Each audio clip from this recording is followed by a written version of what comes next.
Hello everybody out there, I'm Chris. Mike. And welcome back to another indie comic book review. Guys, this week it's late. This is actually right after the haul video. Got a nice amount of physical books, got a few amount of digital books. I guess it's the middle of the month, so things are kind of trickling down easy. We did miss Valiant this week. We'll be doubling up on Valiant for the next indie review instead. So anyway, the books in this review were released on May 13, 2015. But before we get into those books, Mike wants to finish off. I'm going to be skipping a week before I start Mystery Volume 2. So instead, Michael is going to be concluding Nightmare World Volume 2 with the last chapter. One chapter. Yes, chapter 13. 13. Yeah. And Without you, I'm nothing. Yeah. And I saw this book, it reminded me of Superman, kind of. Like, it's about this guy who is a superhero. And he's gonna go out there to save the world. By the way, his name is Frank, and he's talking with his wife Christine, like saying, you know, like she's trying to tell him that you can't go out there and save the world because who you're going up against is stronger than you are, and you know, and she feels, you know, like he's gonna die after this, and he's trying to tell her, you know, Christine, I have to do this for the world, and I know that I can beat this thing, and, you know, he has this, he has, like, this Superman thing, like, saying, I gotta do this for the world, and I love the artwork, by the way, and, in the end, he's, like, saying, just trust me on this, I will come back alive, and I will not die from this. And that's really the end of the book. So I really enjoyed Volume 2 of Nightmare World, all the chapters. It was like really interesting, and this is Volume 2, right? Yes, this is Volume. Yeah, so I'll be definitely covering next week the new Nightmare World Volume 3. Triple Shore. But while I'm checking it, now we're going into this week's books. Oh, Mike, yeah. physical That's books. Right. Okay, physical books. We're starting with Archie Comics, and it's Sonic the Hedgehog, issue number 272. And this book actually leads up to Worlds Unite, which is only a There month is a away. Volume 3. It's the last volume. Okay, so I'll be definitely looking into that next week, probably a chapter or two. We'll see how it goes. So, basically, it just starts off where Sonic and friends are fighting against the Robotniks while they're looking for the Chaos Emerald, and Shadow is looking for the Master Emeralds, like the little shards of that.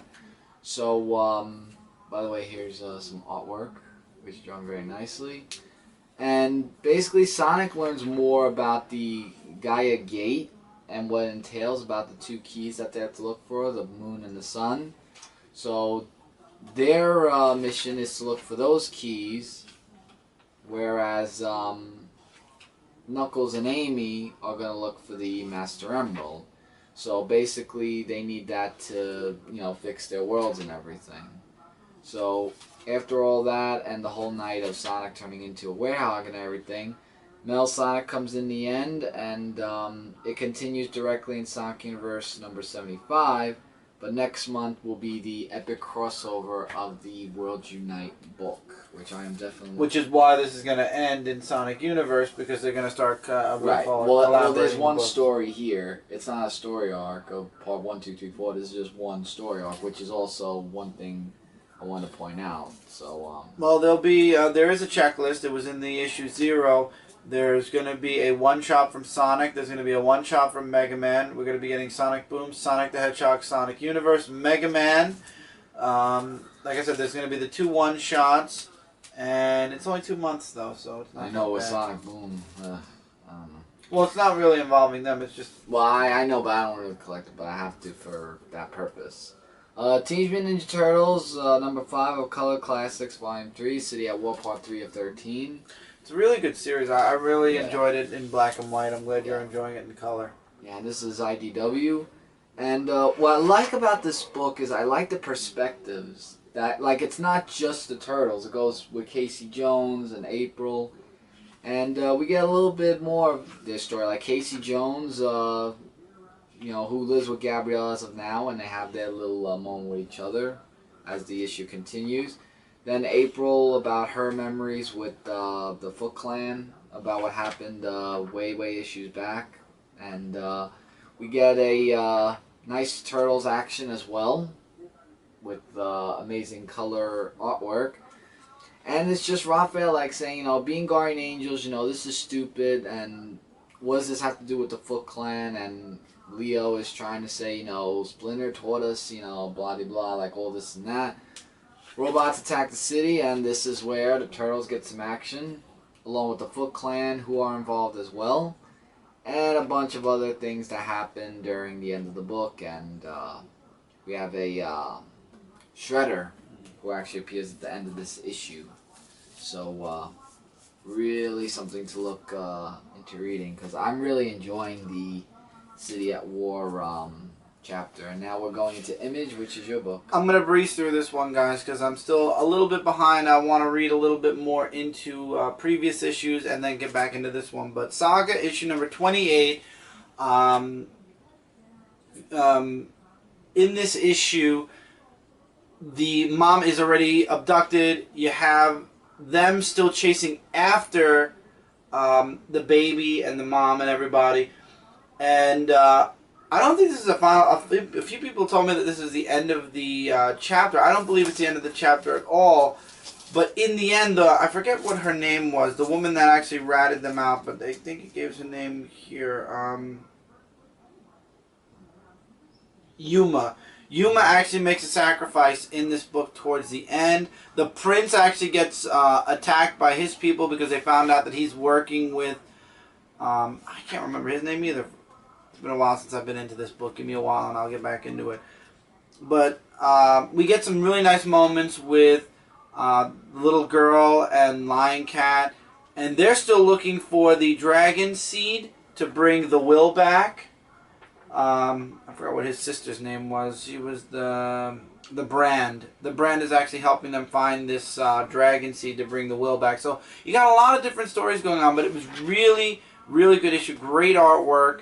I look forward to catching up with this story and really giving a full-fledged review. Probably not with this chapter. I'm probably going to start really doing some full-fledged reviews next chapter. But in the end, the little girl gets taken away. Oh, wow. So it's going to be really interesting to see what happens next. Okay.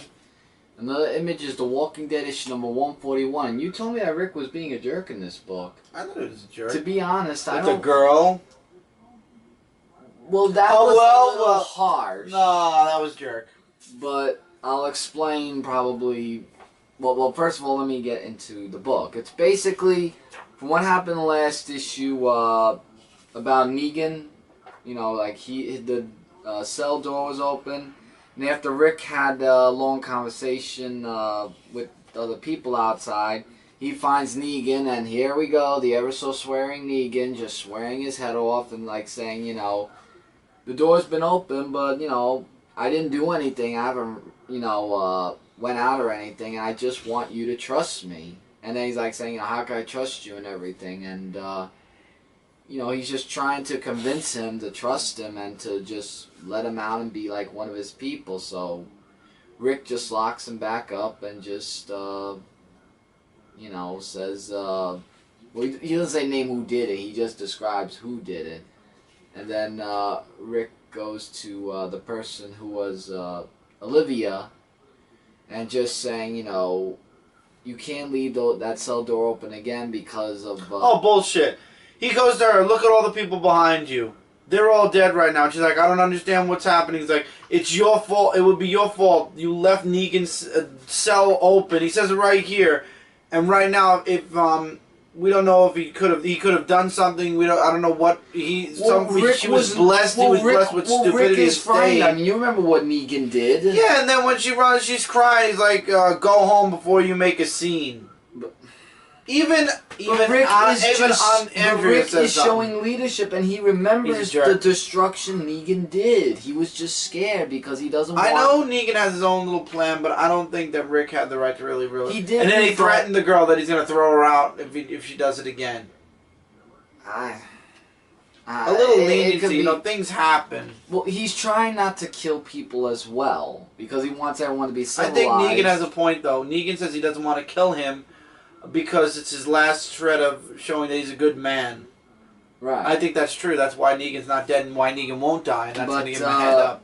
With Rick saying, like, let's not kill anybody, well, let's just say that there is a certain somebody who doesn't actually follow. And if you read in the letter column right here, it actually says here, the end of this issue, next issue, and the issue after that. So there's still 2 more issues that are going to have really wow endings after this. So we got lots of twists and turns. Boy.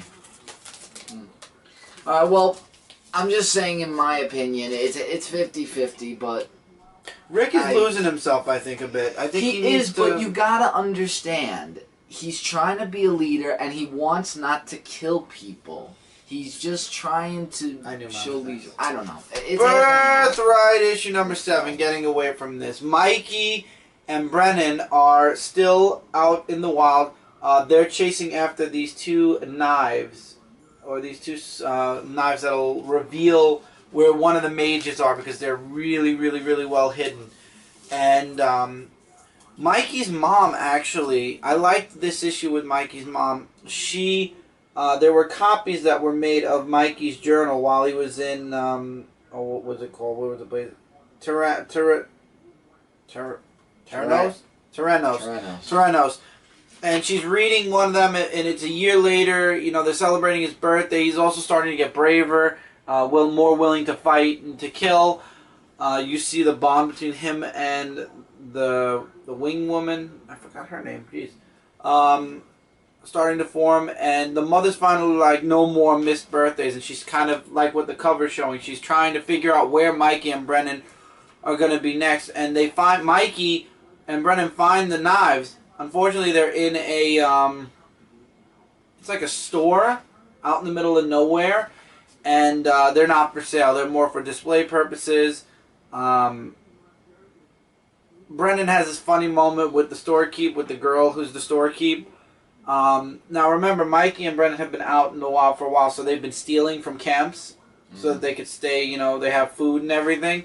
So they're under suspicion for being the one stealing, so the girl at the shop kind of starts to have her suspicions. The girl, the winged girl, actually is following Mikey, but she's pretty far behind. She gets confronted by the FBI agent. She actually ends up running off. The artwork in this book is spectacular. Yeah, I have to agree with that.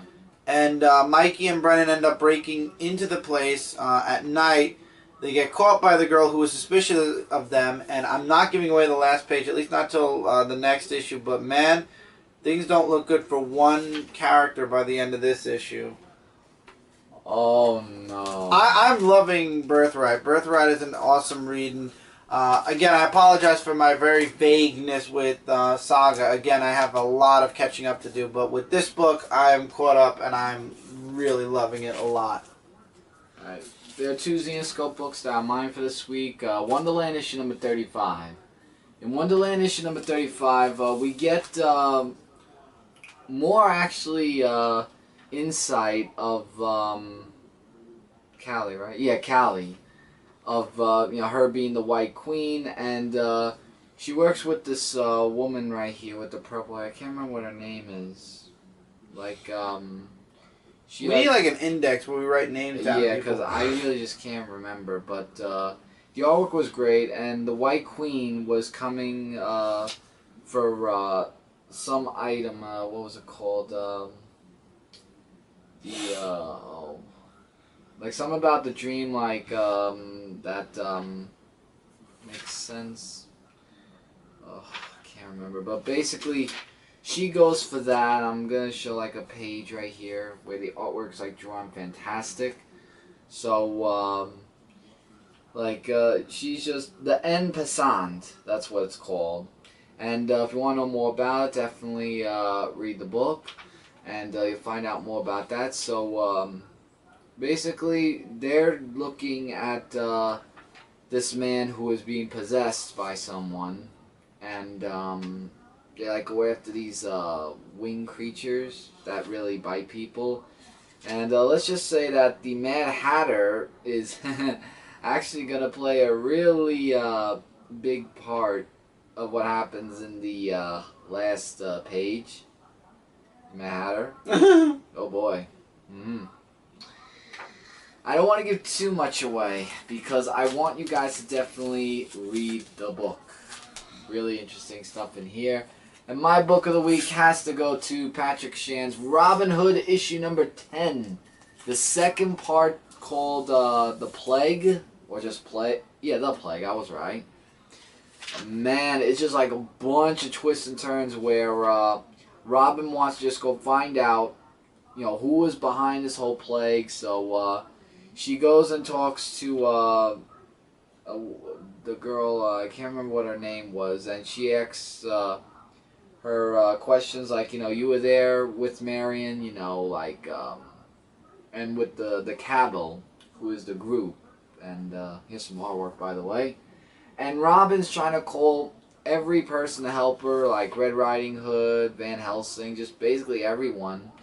And it's just him and this guy, Peter, who is with her to help her with this case and everything. So they get into trouble with the Cabal group where she meets up with them. And she's just saying, look, let's do this the easy way. I'm just not here to fight. I just want to know about this plague and what's going on. And Vela comes in, almost kills Robin, and Malik actually shows up in this issue, and ironically talks with one of the Cabal members about what's going on, like saying, you know, she's my blood child and you can't kill her, and yada yada yada. So as one of them almost try to kill Robin, Marion saves them, because there's a special someone that saved Marion's life, and I won't say who. I'll have to definitely read the book. And that's the end of that. And I really like the preview cover of the next issue of New York Comic Con, of both of them there. I thought that was like really something. It's actually going to be next month. Hopefully maybe before special edition, or I'll bring it to Comic Con. Patrick Shan could sign the book, because that's really something. But guys, this is a really excellent book. Definitely must check out. It's that amazing. I'm really enjoying Patrick Shan's run on Robin Hood. Alright, we're now in the digital books. We're in Boom Studios first for 2 books. Bill and Ted's Most Triumphant Return, issue 3 of 6, halfway through. Yes, and in this book, Bill and Ted are trying to help Chuck, because Chuck's objective in the future was to eliminate both Bill and Ted, because he created the robots to eliminate them. So he's like saying, I'll tell you what, let's change the future now. Let us help you make some friends, because he said he didn't have friends, and to get some girls and stuff like that. So they go with all these time switches, and they take Chuck to so many places to show them, you know, to show him that, you know, they're worthy of being his true friends rather than just people he wants to eliminate. And I really like the artwork, by the way. And the funny thing is, though, that in the future, he becomes, instead of eliminating them, a rock and rollist. And guess what? He takes over Bill and Ted's spotlight in the future of being a rock and roller. Wrote their songs, everything. And Bill and Ted like saying, wow, we must have taught him a little too much, because he's just rocking and rolling, this Chuck guy. And that was funny. And then the second story just talks about their adventures with the dinosaur. Well, the first artwork for the first story was good, and the second artwork was a little bit okay. And it's just a dinosaur adventure through past, future, and let's just say in the end things didn't work out for them as they thought that they would. But it was a really great and funny story. I'm really enjoying Bill and Ted's adventures. Alright, now on to a serious book. Escape from New York, issue number 6. This book was heavy dialogue. I can see it already. I don't know, like, I want to like this book. I really want to like this book. But the best brief I could give of this is that he's in the United States group, and they're going up against Russia. Now, Russia has these bombs and everything, and they want to come attack the United States. And what Snake is trying to do is that he's trying to get his army to be strong to go against them and learn based on what he learned, because the commissioner woman's not really teaching them.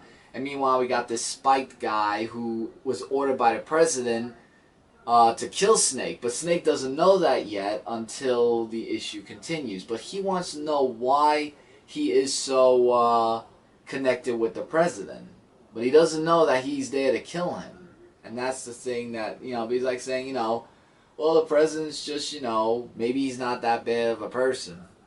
So it really, really builds up the foreshadowing. But like I said, I want to like this book. It's dialogue heavy, but that's the best brief analysis of the story that I can give you of that issue. Black Cross, issue number 3. You enjoyed the first 2 issues. Yeah, Black Cross, in this issue, it talks about a medium more in this story who is trying to work on the case of what happened, the issues with all the fire in the lake and stuff like that. And they're trying to find out what happened in the last issue where this guy met up with the Black Cross on the street. So in this issue, they're just trying to find the guy who was abducted or even killed by this person. They want to know basically who did it. So as the issue continues, Jeff meets up with Gene Parker, and they've been like, forever like, not meeting with each other. And as the issue keeps going though, like Jeff finds out, the guy who she's with and everything, and the guy who she's with is actually possessed by the Black Cross, and the fight between Jeff and this guy is really, really brutal. Yeah, that brutal. I could see the look on your face of you seeing that fight. It was just basically jaw-dropping. That's all I'm going to say. So after that, it's just, that's it. Just saying, the Black Cross might have been a prison to me, but I'm not ready to go to a real prison yet because he murdered Jeff, the guy who was possessed with Black Cross. So graphic stuff is all I'm going to say about this issue. Now, you liked the first issue. Let's see if you like this. Reanimator, issue number 2. I love Dr. West because he is just so... He's like a crazy scientist and stuff like that. But we still have Susan. Now, remember, the last issue we saw that... Or she saw that in the picture, he was at her fiance's funeral. And she's not really too keen about that because she wants to know why he was there. Because she thinks that Dr. West was behind something. So as she's trying to find out more clues about that, and with her trying to cope with missing her husband, or fiance really, Dr. West meets up with this other group of boaters who start to attack him, and it just gets like a free-for-all all over the place. And Dr. West does this injection to help him out with stuff that, like this group he meets up with, some guy with an afro hair, I can't remember what his name was, but because he has like a really, because he has a bone to pick with, Samity. Well, basically Samity has this bone to pick with Dr. West, and Dr. West has this thing up his sleeve where he used this injection to make his group into the zombified people, or strong zombies actually, to take him down. And Dr. West is just really a sadistic scientist, but you know what? There's something about this character I like about him. And it's just, I don't know what it is, but something tells me that the way Susan's looking at him, something tells me I'm not going to like him in one of the issues of that part, in essence. But that's really just the whole book. Just Susan just trying to... And then we get this a person that comes in that says, I am this and that. It was like a little bit of a... how can I say this? Let's just say it was kind of weird. It was like in a couple of panels. And then, yeah. Alright guys, we're going to switch to a part 2. Turns out we are going to go into a part 2. We have 4 more books, so just give us 2 seconds, and then at the click of a button, we will conclude this week's indie review. Right, we're back, and now we're on Legendary Green Hornet issue number 4. This is the Steampunk adventures of Green Hornet. And Murder King's son is sending his thugs out to kill Crimson and Green Hornet. I love the humor in this book. So they run off and lock themselves into the apartment, and I love how Green Hornet's like, let's go out the back door. And Crimson Hornet's like, that was the back door. So they choose to go out the front door instead. And they all decide to go to the exact same place. They ride in Crimson Hornet's car, and they're all going to the, oh God, please. The Wallace? Something tower. No. Well, basically it's the Breed Tower. Breed Tower. So, Green Hornet and Kato take a ride with her after they find out that they're being chased by the Velocikings. So, they get chased for a bit. We get a little bit of a revelation of who the Veil Lady is. We find out that the wedding's finally going to happen. And we find out, spoiler alert sort of here, Murder King's son is the Veil Woman's son. Really? Is the Veil Lady's son. And the car gets slammed into because Crimson Hornet put out a hit on Green Hornet. So guess what? They're about 5 miles away or several miles away from... 4 miles. 4 miles away from Breed Tower. So every 40 minutes they're somewhere else and they're fighting a different gang as they're making their way to Breed Tower. Awesome stuff. I loved it. And then we get to see the guy who the Veil Lady is marrying finally a bit. And then, like I said, at the end of the issue, we see Murder King, or Little Murder King, showing up at his mother's doorstep. And Green Hornet and Crimson Hornet finally show up. Except things don't look like they're going to be so easy. Oh, it's going to be concluded. Next issue is the grand finale. Left out a bunch of dialogue. Awesome dialogue. Loved it. Really great read this week. I would definitely recommend it. I love steampunk, that's for sure. And I believe this is the last issue. Solar, Man of the Atom, issue number 12. Oh my God, this was a really sad book. But it was a good book in the beginning, though. Like, it shows Erica using her powers, and it's Eclipse. I was right, actually, last week. It was against Eclipse.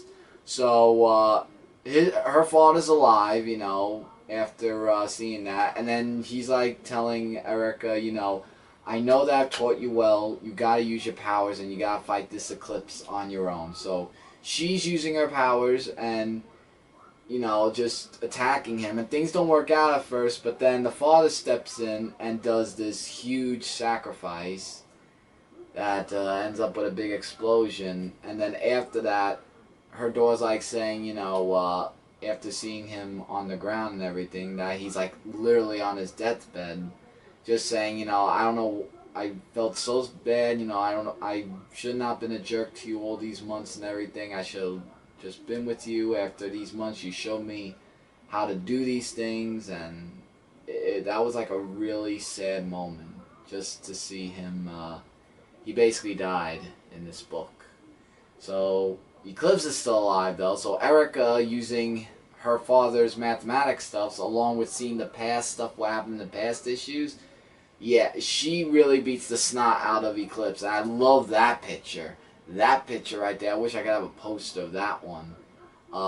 She just defeats Eclipse. I'm not going to say how, you got to read the book, but just the way it ended, you know, with how she learned everything from her father, Phil, was, it was a really heartfelt book. Like, I actually could feel that character of how she feels after having that loss, but, and that's the end. So if that's the end of the book, trade paperback, absolutely must highly recommend to get Solar, Man of the Atom.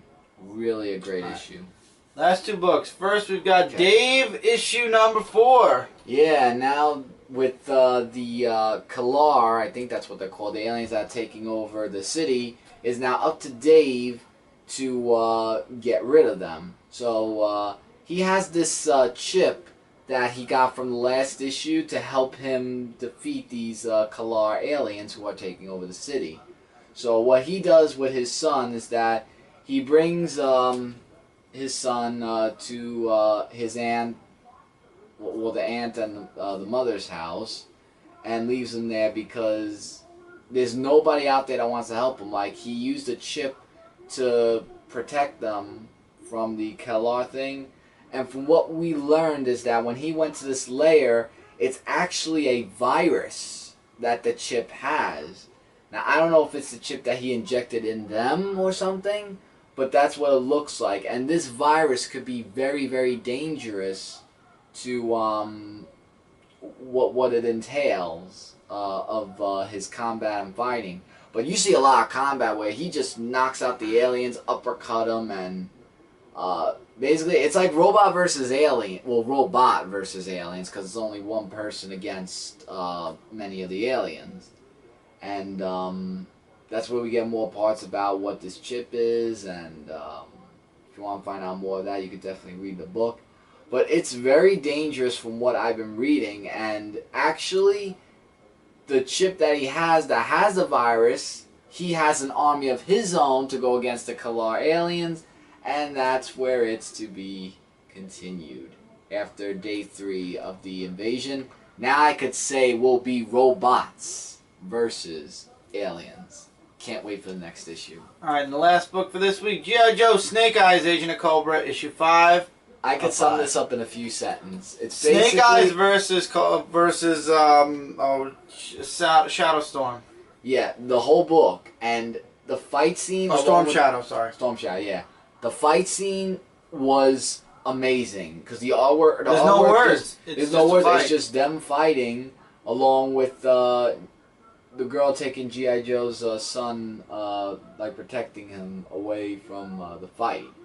And, of course, we know who won the fight. I mean, it's obvious. It was Snake Eyes who beat the Storm Shadow. But it was a really close battle, though. So, definitely something to check out in the issue. And they do more stuff with Snake Eyes of like what they're going to do, and that you should definitely read the book about, because I don't want to give too much away. So you know, like she's just talking about, you know, his dad, you know, about how he like used to do things, and it has like other stuff, like it's just more words in the book that like we learn more about G.I. Joe himself. For those of you who may or may not have read about G.I. Joe, this gives you more of an insight of you know, the character. But we're at Cobra's lair, so and Snake Eyes just walks inside and the door is closed. That's weird, seeing Snake Eyes on Cobra's side. Hopefully, well, it is called Agent of Cobra. Well, hopefully it's all like an undercover job or something. It could very well be, but we'll have to find out in the next issue what happens from there. That's right. So until next time, everybody, don't forget to check out comic-related, Comic Frontline Zone 4 Podcast and Frontline Gaming Zone. We are your #1 source for comic-related news, reviews, and a whole bunch more. Feel free to comment below. Likes, dislikes, agree, disagree, recommendations. We love hearing from you guys. Big 2 review. All depends on how much time we have between now and tomorrow night to read. If we have enough time, we'll record it. If not, it'll be a day or 2 late. We're hoping that we can get it out as soon as possible. So until then, keep reading, keep collecting, and we'll see you guys really soon in the next review. Later, everybody.